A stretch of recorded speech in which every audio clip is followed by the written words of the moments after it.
Bismillahirrahmanirrahim. Assalamualaikum warahmatullahi wabarakatuh. Alhamdulillahi rabbil alamin. Assalatu wassalamu ala ashrafil anbiya'i wal mursalin wa ala alihi wa ashabihi ajma'in. Wa la hawla wa la quwwata illa billahil aliyil azim. Allahumma la sahla illa ma ja'altahu sahla wa anta taj'alu hazana ila syi'ta sahla. Rabbi shrah li sadri wa yassir li amri wahlul 'uqdatam min lisani yafqahu qawli, amma ba'du. Pada yang terhormat Imam Besar Masjid Wilayah Persekutuan yang saya kasihi, pada segenap asatizah, para alim ulama, para imam, para masyayikh di masjid yang mulia ini, wabil khusus kepada segenap hadirin wal hadirat hafizakumullah.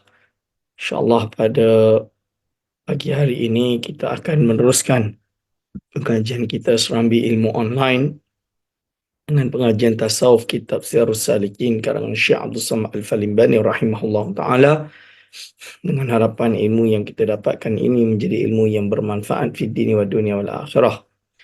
Hadirin wal hadirat hafizakumullah, kita berada pada ini juz kedua, bab kedua, adab-adab berkahwin, muka surat 102. Bismillahirrahmanirrahim. Qala mu'alif rahimahullah wa nafa'ana bihi wa bi ulumihi, amin. Hal yang ketujuh, sunat memilih akan perempuan yang mempunyai bangsa yang baik, iaitu bahawa ada perempuan itu daripada anak cucu orang yang mempunyai agama dan daripada anak cucu orang yang soleh dan orang yang alim, kerana sabda Nabi sallallahu alaihi wasallam, takhayyaru linutafikum fa innal 'arqa nazza'un.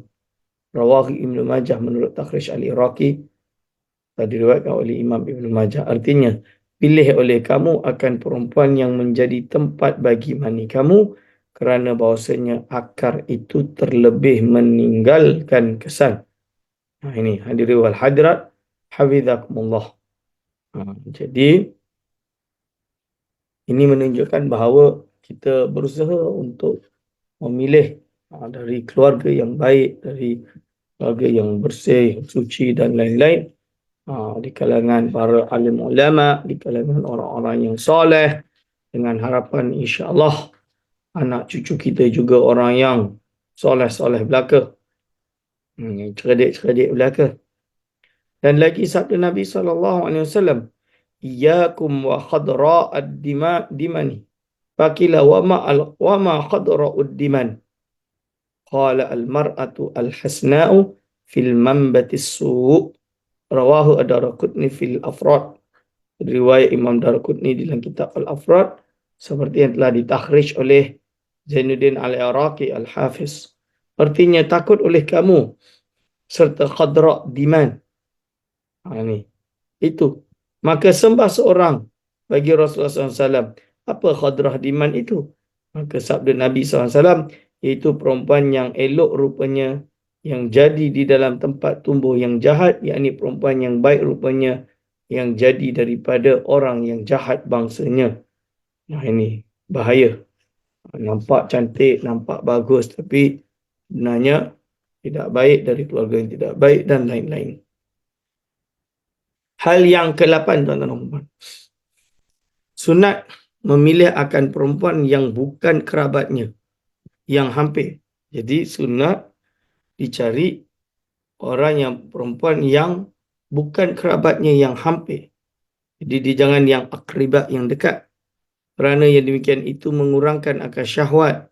Kerana kalau kerabat yang dekat ni kurangkan syahwat, yakni tiada sangat ingin akan dia di tak berapa, kerana sabda Nabi SAW, la tankihul qarabata al-qaribata fa innal walada yukhlaqu tawiyan au nahifan. Ini jangan kamu berkahwin akan kerabat yang hampir, kerana bahawa anak itu dijadikan zawiyan, yakni daif tubuhnya. Di hadis ini, qala al-Iraqi innama yu'rafu min qawli Umar. Jadi menurut Zainuddin Al-Iraqi, ini bukan kalam Rasulullah SAW, akan tapi yang diketahui ini adalah kalam Sayyidina Umar bin Khattab radhiyallahu anhu. Yang dimaksudkan di sini bahawa kalau boleh jangan untuk kahwin dekat-dekat. Sebab itu kalau dekat Kalau kata orang tua-tua, orang Malaysia lah, orang Melayu, orang Nusantara dalam Melayu ini di Asia, ya perkahwinan yang dekat-dekat akan menyebabkan itu sakit, menyebabkan lemah badannya, lemah jasadnya, lemah banyak hal yang akan jadi lemah. Hadirin wal hadirat, hafizakumullah. Ini sebab itu kadang-kadang uh, sahabat-sahabat saya yang di kalangan para siyadah, mereka kadang-kadang berkahwin dengan sesama kerabat, sesama keluarga, walaupun yang halal tapi tidaklah jauh sangat. Maka anak dia ada yang kena berapa penyakit-penyakit tertentu, mungkin lemah, wallahu alam, qaddarallahu ma syaa fa'al. Cuma dari sini disuruhnya untuk kalau boleh yang jauh. Ini hadirin wal hadirat, hafizakumullah.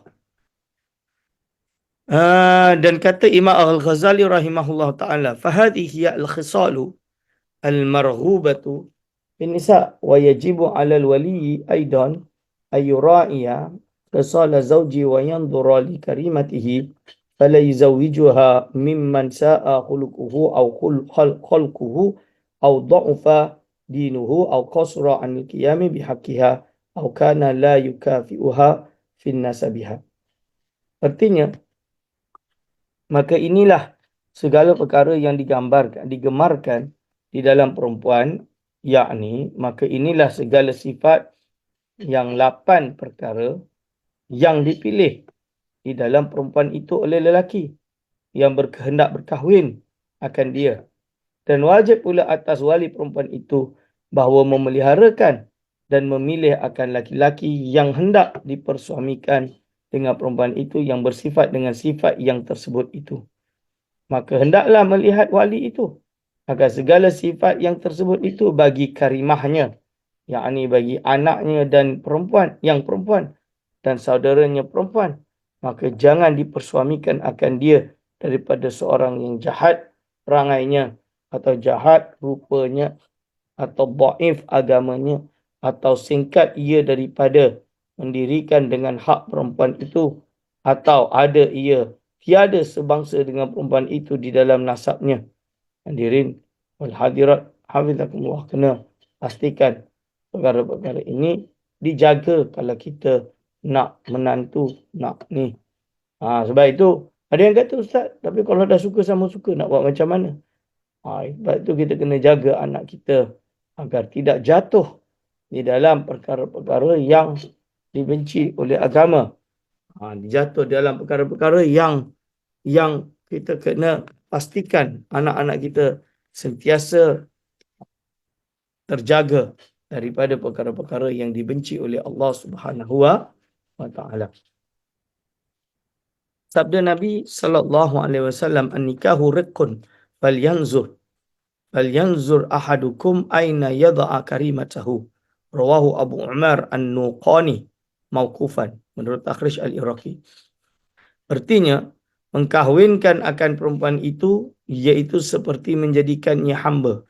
Maka hendaklah menilik oleh seorang kamu ke mana menaruhkan akan karimahnya, anaknya yang perempuan atau saudaranya yang perempuan. Kat mana dia tak kena lihat karimahnya, kemuliaannya. Ini perlu dijaga. Hadirin wal hadirat, hafizakumullah. Dan lagi sabda Nabi sallallahu alaihi wasallam, man zawwaja karimatahu min fasiqin faqad qata'a rahimaha. Rawahu Ibn Hibban fi Du'afa, menurut Takhrij Al-Iraqi. Artinya, barang siapa mempersuamikan akan anaknya yang perempuan atau saudaranya yang perempuan dengan orang yang fasik, maka sesungguhnya memutuskan ia akan rahim kerabatnya. Ini hadirin wal hadirat, hafizakumullah. Dan haram memutuskan akan rahim itu. Memutuskan rahim itu adalah haram. Dan kata seorang laki-laki bagi Imam Hasan Al-Basri rahimahullah ta'ala, telah meminang akan anakku yang perempuan oleh beberapa jemaah, maka daripada siapa aku mempersuamikan akan dia? Maka dijawabnya, persuamikan olehmu akan dia dengan laki-laki yang takut akan Allah Ta'ala.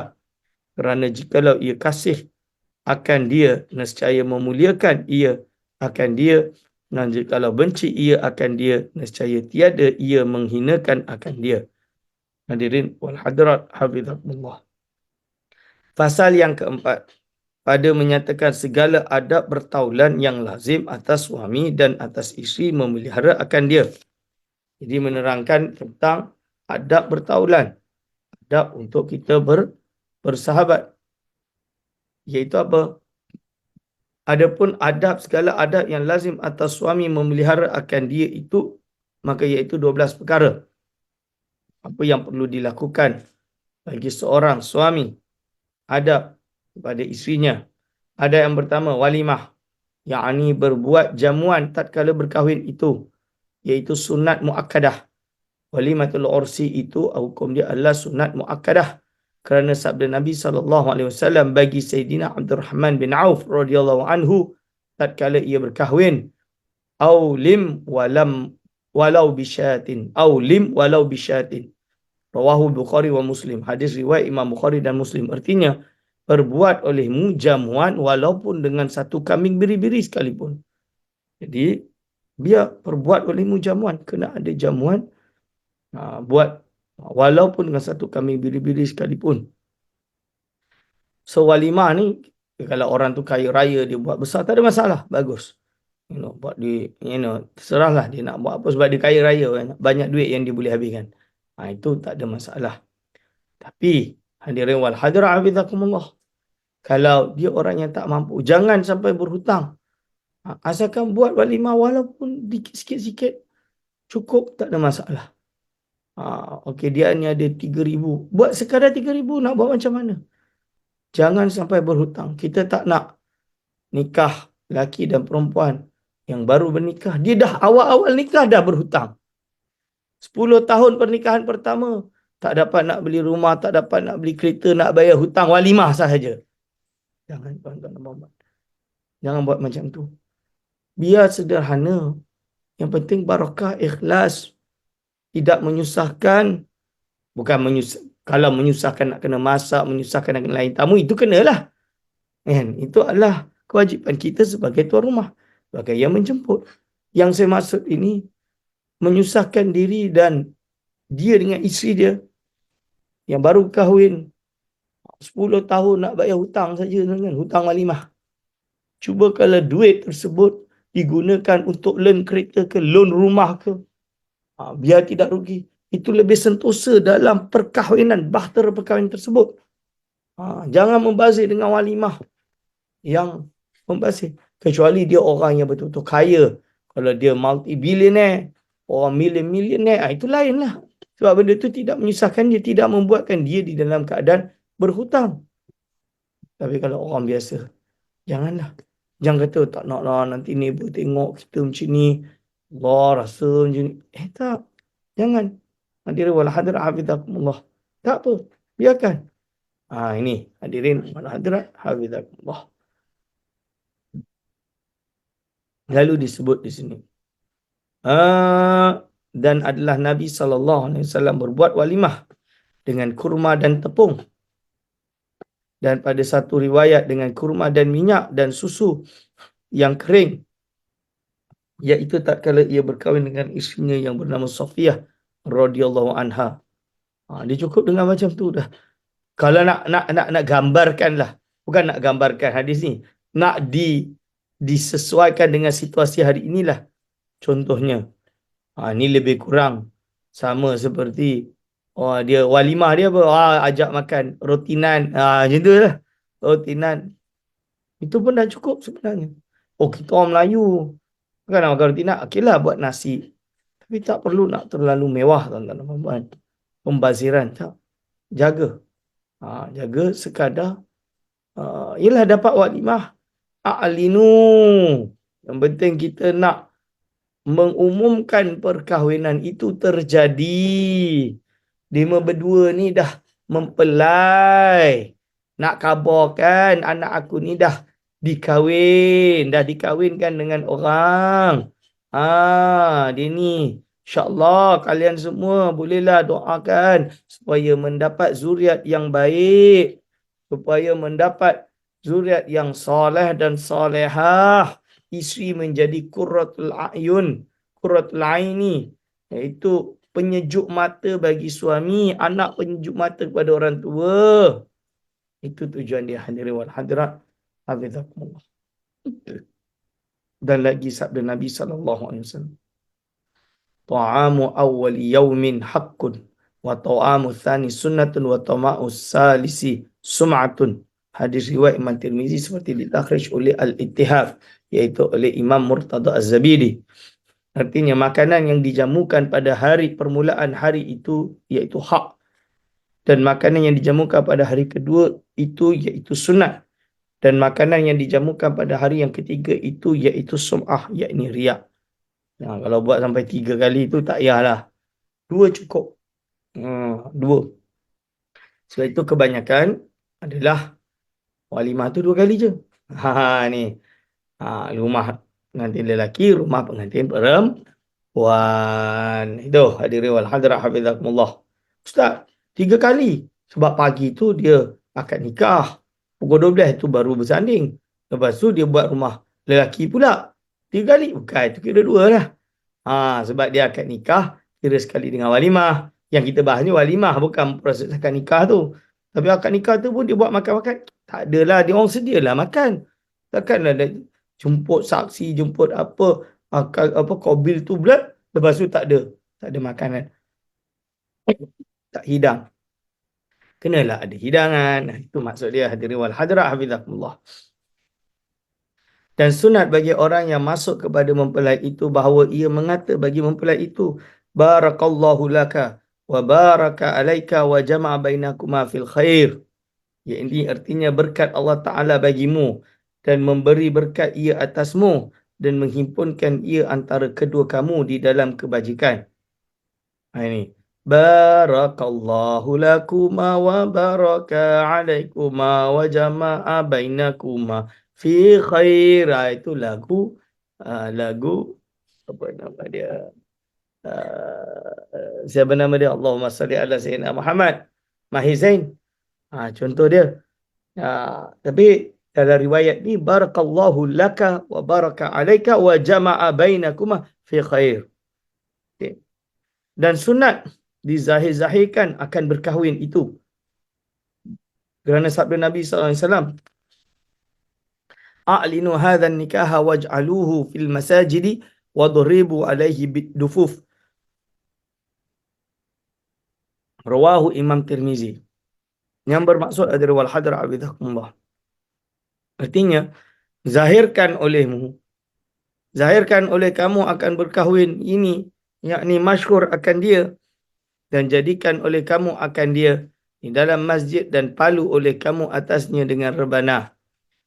Ni. Dan lagi sabda Nabi SAW, faslu ma bainal halali wal harami ad-dufu wa sautu, rawahu Tirmizi menurut Takhrij Al-Iraqi. Artinya perceraian antara halal dan haram itu memalu rebanah dan suara. Itulah tanda orang kahwin tu pukul kompang. Rebanah lah bahasa Indonesia dia. Tapi bahasa Melayu lama, masa Melayu ni kompang. Ketak ketak ketak ketak ketak ketak ketak ketak. Itulah. Kalau orang Melayu kahwin macam tu. Intinya pukul gendang nak tunjuk. Ni orang kahwin ni. Khabar ni ada orang kahwin. Bunyi orang kahwin. Oh, itu ada orang kahwin. Kita doa dia. Semoga menjadi dapat anak yang soleh, solehah dan lain-lain. Itu tujuan dia, hadirin wal hadirat hafizakumullah. Ni. Tu. Syahdan. Hukum berbuat walimah bagi orang yang berkahwin itu iaitu sunat muakkad. Jadi orang yang buat walimah bagi orang yang berkahwin itu hukum dia sunat muakkad. Ni. Dan sekurang-kurang sunatnya barang sedapatnya dan sekurang-kurang sempurnanya bagi orang yang kaya itu 1 kambing seperti yang tersebut dalam hadis terdahulu. Kan? Kalau sedapatnya bagi orang yang tak mampu, sedapatnya, sebolehnya. Macam mana boleh itu cukup dah, cukup. Kan? Sebolehnya. Tapi kalau orang yang kaya nak 1 kambing tak apalah. Kalau orang kaya biasa 1 kambing. Tapi sekarang tak cukup dah satu kambing kot. Kan? Lebih. Tapi tengoklah sesuai kemampuan. Kambing tu bukan syarat kena kambing. Orang tak makan kambing, orang Malaysia ni banyak tak makan kambing. Walaupun banyak suka kambing, tapi maksud dia tak semestinya kambing. Ni contoh perumpamaan saja. Hadirin wal hadirat hafizakumullah. Dan lagi memperkenankan akan panggilnya di dalam walimah itu iaitu wajib melainkan kerana uzur. Jadi untuk menghadir, memperkenan akan panggilnya maksud dia ijabatul da'wah. Menunaikan panggilan tersebut iaitu wajib melainkan kerana uzur. Kecuali ada uzur, maka iaitu tiada wajib. Kalau ada uzur tak wajiblah. Dan memperkenankan yang wajib itu pada hari yang pertama, yakni pada jamuan yang pertama, dan sunat memperkenankan pada jamuan yang kedua, dan makruh memperkenankan pada jamuan yang ketiga. Ni yang saya sebut tadi. Hadir walimah yang pertama wajib, walimah yang kedua itu sunat, walimah yang ketiga itu makruh. Hadirin wal hadirat hafizakumullah. Ni. Dan waktu walimah itu iaitu kemudian daripada akad nikah. Tetapi yang afdal diperbuat walimah itu kemudian daripada dukhul akan isinya. Demikian diperbuat oleh Nabi SAW. Jadi waktu walimah itu iaitu kemudian daripada akad nikah. Tetapi yang lebih afdal diperbuat walimah itu kemudian. Jadi ba'da dukhul. Bukan tak boleh. Boleh walimah akad nikah and then terus buat walimah. Bukan tak boleh. Boleh. Tapi lebih afdal akad nikah, lepas tu dah ada malam pertama, dukhul tu maksudnya malam pertama, dia menjima isterinya, baru lalu ada baru setelah itu buat walimah. Ini hadirin wal hadirat hafizakumullah. Adab yang kedua, membaikkan perangai. Ini membaikkan perangai serta perempuan yang diperbuatnya isteri itu dan menanggung kesakitan daripadanya kerana kasih sayang atasnya. Ni, berarti kita kena jaga isteri baik-baik. Ni. Jadi, jaga isteri. Kalau isteri dia buat apa macam perangai tak berapa baik tu, dia sabar. Dia hormat, jangan marah-marah, jangan pukul. Tak boleh pukul. Tak boleh pukul. Ni bahaya tuan-tuan dan puan-puan. Hadirin wal hadirat hafizakumullah. Sabda Nabi SAW, man sabara ala su'i khuluqi imra'atihi a'tahu Allahu minal ajri misla ma'utiya ayyubu ala bala'ihi. Wa man sabarat ala su'i khuluqi zawjiha a'taha Allahu misla thawabi Asiyah imra'ati Fir'aun. Artinya barang siapa sabar atas kejahatan perangai isterinya, nescaya memberi akan dia oleh Allah Ta'ala daripada pahala seumpama pahala yang diberikan akan Nabi Ayub alaihissalam atas sabarnya akan balaknya. Dan barang siapa yang sabar atas kejahatan perangai suaminya, nescaya memberi akan dia oleh Allah Ta'ala seumpama yang diberikan akan Asiyah, isteri Fir'aun. Cuma yang dikata ini sabda Nabi. Tapi Al-Iraqi mentakhrij, qala Al-Iraqi lam aqif ala aslihi. Aku tidak menemui sumbernya, tak menemui asalnya. Itu adalah takhrij Al-Hafiz Al-Iraqi. Wallahu a'lam, Imam Ghazali menukil dari mana. Dan kata Imam Al-Ghazali rahimahullah ta'ala, wa'lam annahu laysa min husnil khuluqi ma'aha kafful adha anha bal ihtimalul adha minha wal hilmu 'inda tayshiha wa ghadabiha iktidaan bi Rasulillah sallallahu alaihi wasallam faqad kanat azwajuhu turaji'nahu fil kalami wa tahajjuruhu atau al-tahajjuruhu al-wahidatu minhunna yawman ila laili. Artinya, dan ketahui olehmu bahawasanya tiada memadai membaikkan perangai serta isteri itu hanya dengan menegahkan kesakitan daripadanya, tetapi lebih lagi daripada itu iaitu hendaklah menanggung kesakitan daripadanya, dan hendaklah halim yakni sabar, dan jangan lekas marah pada ketika kurang akal perempuan itu, dan pada ketika marahnya kerana mengikut Rasulullah sallallahu alaihi wasallam. Maka sesungguhnya adalah beberapa isterinya mengembalikan akan dia di dalam perkataan, yakni menjawab akan perkataan Nabi SAW pada ketika Nabi menggurau akan dia atau marah akan dia, dan barangkali meninggalkan berkata-kata seseorang daripada isterinya itu dengan dia sehari sehingga semalam. Yakni tiada ia menegur akan Nabi sehari hingga malam, padahal adalah Nabi SAW sabar atas yang demikian itu dan halim ia, yakni tiada lekas marah. Ni sabar. Hadirin wal hadirat hafizakumullah. Wa ruya annahu dafa'at ihdahunna fi sadri Rasulillah sallallahu alaihi wasallam fasabaratha ummuha faqala alaihi salam da'iha fa innahunna yasna'na akthara min dhalika. Artinya, dan diriwayatkan oleh setengah ulama bahawasanya adalah seorang daripada isteri Nabi SAW itu marah, maka menolak ia dengan tangannya akan dada Nabi SAW, lalu memarahi akan dia oleh ibunya. Maka sabda Nabi SAW, tinggalkan olehmu, maka bahawasanya memperbuat ia terlebih banyak daripada demikian. Itu. Jadi apa? Jadi kadang-kadang isteri kita ni tengah mood tak betul. Kan? Mulalah membebel, contoh dia, suami sabarlah. Macam mana? Dia dah banyak buat untuk kita, dia masak untuk kita, dia jaga anak untuk kita, dia ni untuk kita. Jadi kita diam je lah, kita senyum, tiap lagi hilang lah tu. Macam tu je. Diri wal hadirat hafizakumullah. Ni, dan kata Anas radhiyallahu anhu, kana Rasulullah sallallahu alaihi wasallam arhaman nasi bin nisa'i wasbiani.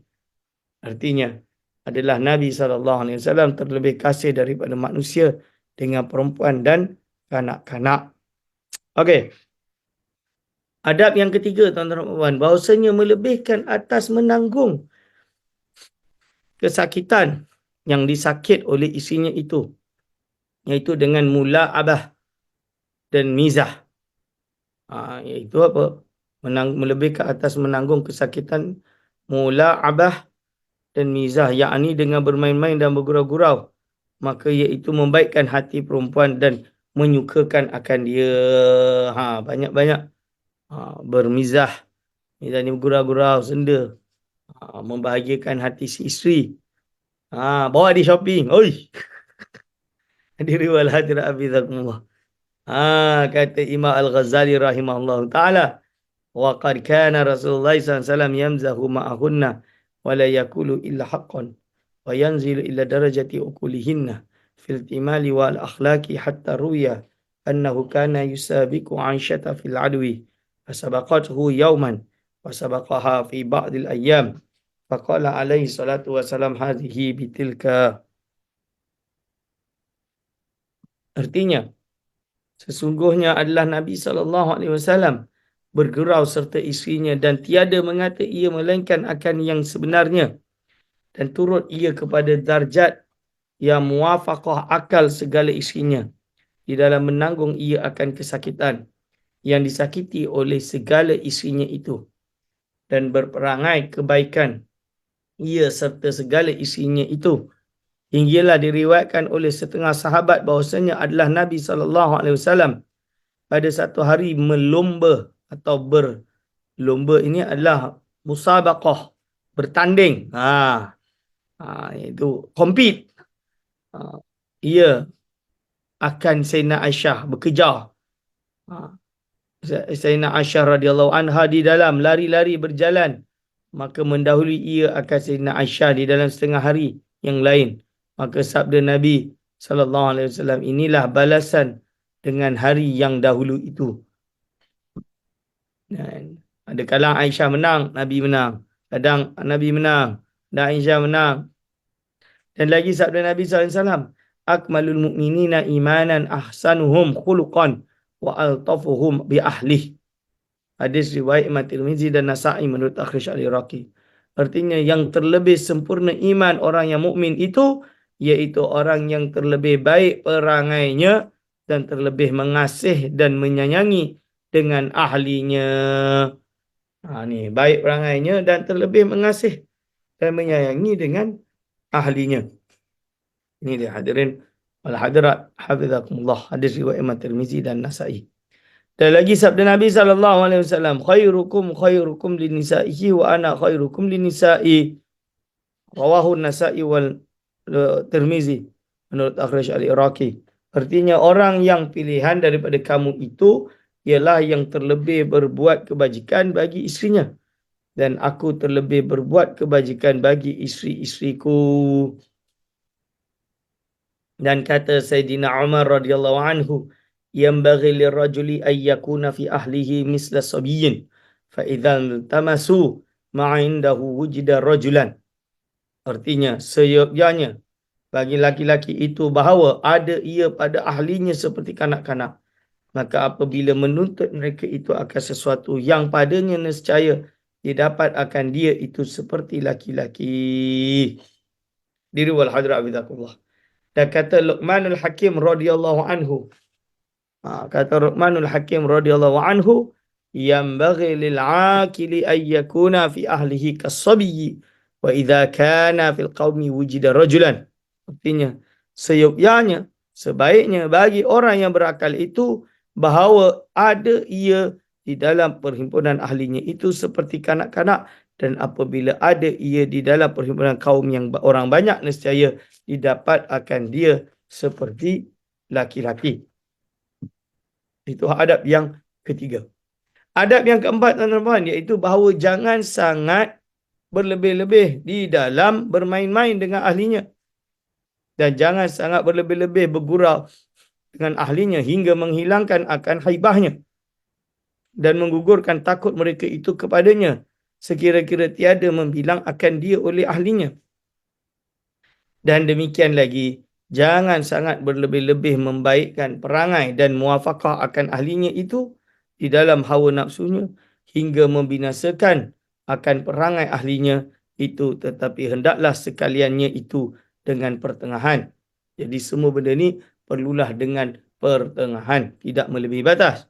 Maka jika ada ahlinya itu mengerjakan sesuatu yang mungkar, yang menyalahi akal syariat, sama ada yang haram atau yang makruh atau kurang adab, maka hendaklah ditegurnya akan dia dan memarah ia akan dia. Maka seyogyanya jangan menolong akan ahlinya pada perbuatan yang menyalahi akal syariat itu, seperti firman Allah Ta'ala, wa ta'awanu 'alal birri wat taqwa wa la ta'awanu 'alal ismi wal udwan. Artinya, dan bertolong-tolongan oleh kamu atas berbuat kebajikan dan atas takut akan Allah Ta'ala, dan jangan kamu bertolong-tolongan atas berbuat dosa dan berbuat zalim dan berseteru. Surah Al-Ma'idah ayat 2. Ini dia hadirin wal hadirat hafizakumullah. Oleh sebab itu, dan kata Al-Imam Hasan Al-Basri.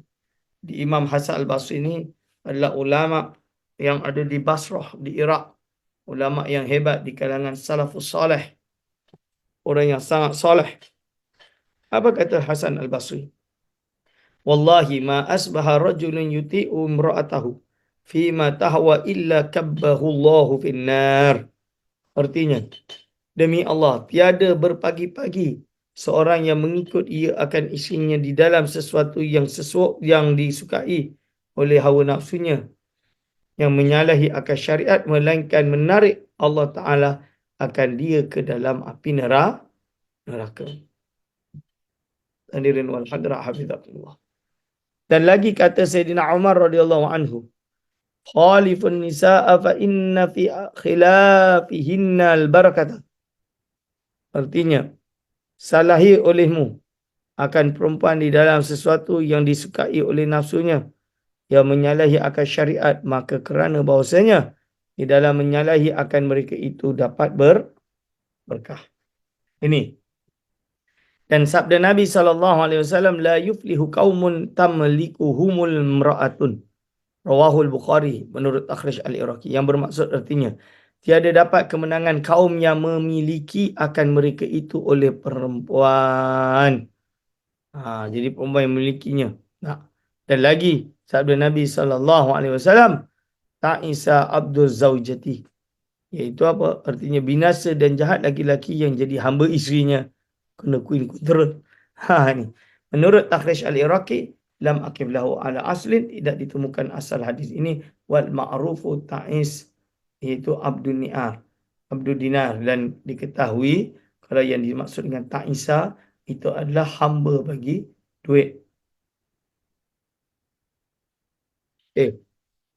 Dan kata Imam Al-Ghazali rahimahullah ta'ala, wa inna ma qala zalika li anna fi ata'aha fi hawaha fahuwa abduha wa faqad ta'isa fa inna allaha mallakahu al-mar'ata fa idza amlakaha nafsahu faqad akasa al-amra. Yang bermaksud artinya, dan hanya saja bersabda Nabi SAW akan yang demikian itu. Kenapa Nabi bersabda seperti itu? Kerana bahawasanya apabila mengikut seorang lelaki itu akan isterinya di dalam sesuatu yang disukai oleh hawa nafsu isterinya, maka iaitu jadi hambanya. Maka sesungguhnya binasalah ia, kerana bahawasanya Allah Ta'ala memilikkan akan dia, akan isterinya itu, yakni menjadikan Allah Ta'ala akan isterinya itu seperti miliknya di dalam perintahnya. Maka apabila memilikkan oleh seorang laki-laki itu akan perempuan akan dirinya, yakni jika menjadikan laki-laki itu akan dirinya seperti milik perempuan, maka sesungguhnya jadi terbalik pekerjaan itu, yakni jadi penghulu akan hamba, dan jadi hamba akan penghulu, maka yang demikian itu akan jadi binasa. Hadirin wal hadirat, hafizakumullah. InsyaAllah kita ittifaqkan pengajian ini sampai sini. Pada minggu akan datang kita akan membahas tentang adab yang kelima, iaitu al-i'tidal fil ghairati. Atau fil ghairati, insya-Allah yang kita semoga apa yang kita baca ini menjadi ilmu yang bermanfaat fi dini wa dunia wal akhirah. Aku qauli hadza, astaghfirullah li wa lakum. Wassalamualaikum warahmatullahi wabarakatuh.